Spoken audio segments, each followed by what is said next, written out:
Hey Internet, welcome back to part 6 of Yoimyia's quest. Let's continue.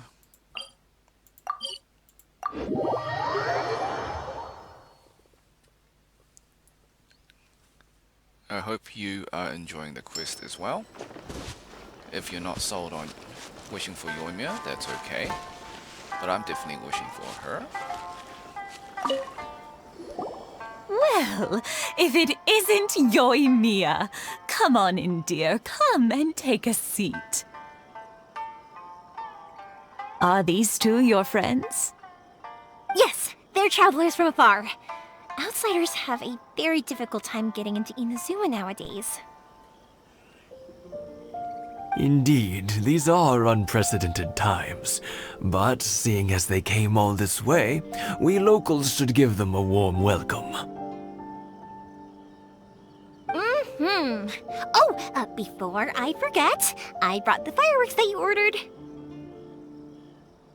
Oh, thank you, dear. Your family is so good to us every year. First your father, and now you. I wonder if I'll still be around to see the next heir of Naganahara fireworks. Of course you will. You're both in great health. Don't say things like that. It's bad luck. We aren't as young as we once were, though. The body knows it. It used to be that I could spend all day working the land, carrying water back and forth. But now, even a moment of light work leaves me with all sorts of aches and pains. I wanted to do some weeding yesterday, but as soon as I bent down to get started, I suddenly felt that if I went any further, I wouldn't be able to get back up again. No worries. Say no more. We'll handle it. No. We can't be putting you to work when you're a guest in our home. I'll just go fetch the tea and some snacks, and then we'll continue our conversation. It's fine. It's not like it's the first time I've helped you with chores. I just haven't had much time recently with the fireworks show coming up. But once that's out of the way, I'll be sure to come by more often. It's no trouble, really. We don't mind helping.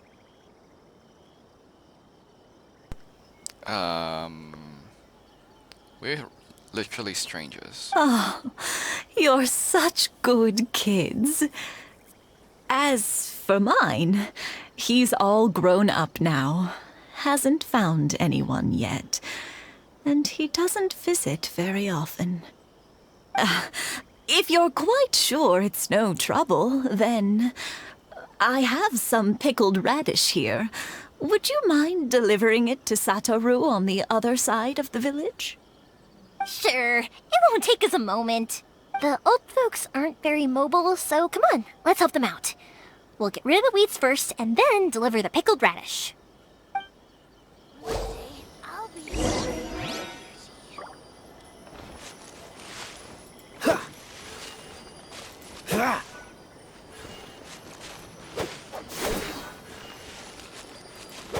Is this garden simulator? Yeah,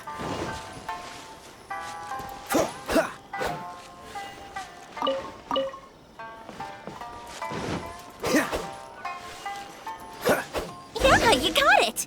And that should just about do it. Satoru is on the other side of the village. Let's go see him now.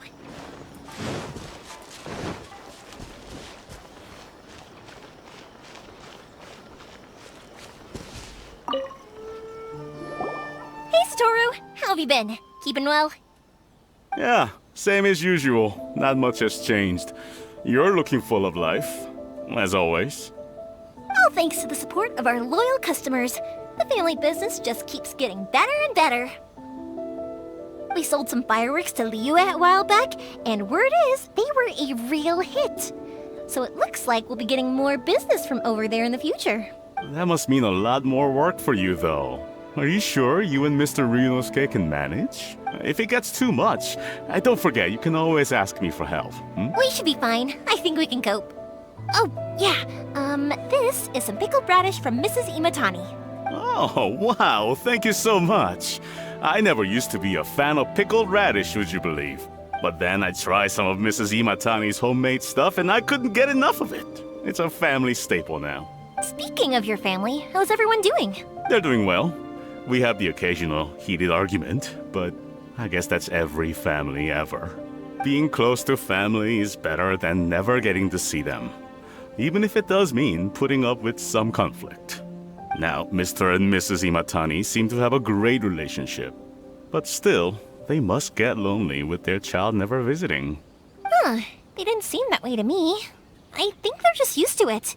You make a good point, though. I should drop by more often in the future. That way, they won't get so bored. Oh, I'm sure they'd love that, as would all of us in Konda Village. You're always welcome here. Thank you! Now that we finished all the chores, it's time to talk to the Imatanis about Sakujiro.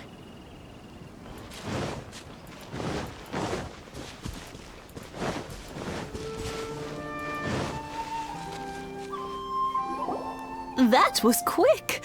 Ah, young people are so handy. Younger people have bundles of energy, and older people have a wealth of wisdom. Each have their strengths. Speaking of youth, do you know what? It's been 50 years this year. Oh, so it has. Goodness, how the time flies. You barely notice as the years go by, but then suddenly 50 years have passed. 50 years since what? Some important day?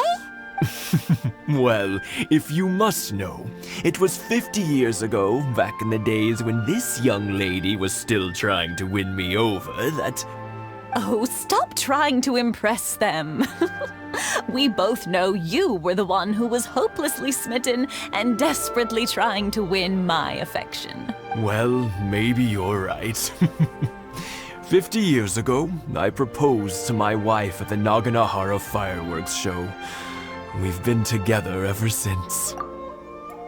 To tell the truth, I was still a little uncertain. I wasn't sure what I was doing when I walked into the Naganahara's shop and ordered my firework. Even as it was rising up into the sky, I still had no clue what I was going to say. But then it exploded, the sky lit up. I looked back at her and saw her eyes, twinkling in the light of the fireworks. Before I knew what was happening, apparently, I'd already said it. And, well, she'd said yes. 50 years. In some ways, it's a long time. In others, it's no time at all. Really, it's just a number. But 50 years of being together? Now that is something worth commemorating. I had no idea it was your 50th anniversary. If I'd known, I would have made some extra fancy fireworks just for you. Oh no, it's quite all right. We always set off the same firework every year. It wouldn't be the same without it. Seeing that firework go off takes us right back to those days. Even at this age, we still look back with not a single regret. Ah, what a great relationship they have. Enough about us, though. Yoimyia, aren't you busy with the fireworks show coming up? Was there something you needed to discuss? Yeah, it's a difficult thing to talk about, but here goes. Sakujiro. So he came back. Huh? You know him? He was our boys' best friend when they were young. They were inseparable. They grew up together, shared everything with each other, and went everywhere together. But one day, they had a terrible argument. Sakujiro seemed to feel that Inazuma was too peaceful, and wanted to see what the outside world was like. But our Keisuke took after his father and mother. He felt that there was nothing wrong at all with being peaceful. You know what children are like. They get terribly worked up about these sorts of things. In the end, Sakujiro stormed off, and that was that. I see. Keisuke said nothing to me or my wife about the fight. We could sense that he was very hurt by it, but he didn't want to talk with us about how he was really feeling. Eventually, whether out of pent-up anger or for some other reason, he joined the Tenryou Commission. He rarely comes home anymore. If it was anything else, I could talk to Keisuke, and I'm sure he'd be willing to help. But since it's Sakujiro, I don't feel there's any way we can get involved. What a strange coincidence. Who'd have thought? I understand now. When I asked Sakujiro why he came back, he just said because of past mistakes and wasn't willing to elaborate. Now I finally understand why he can't decide what to do. Two best buddies in childhood. One grows up to join the Tenryou Commission, the other grows up to join the Tenryou Commission's most wanted list. Well, no worries. If that's the case, then never mind. We can find some other way to help Sakujiro. There's no need to make things difficult for you. This sounds like something for Sakujiro and Keisuke to resolve between themselves. Yes. It'd be so nice if they could go back to the way things were. I think after all these years, they ought to let go of their grudges. Well, can't say we didn't try. Alright, we'll I'll call let this part Sakujiro 6. know after we get back. See you in the next one.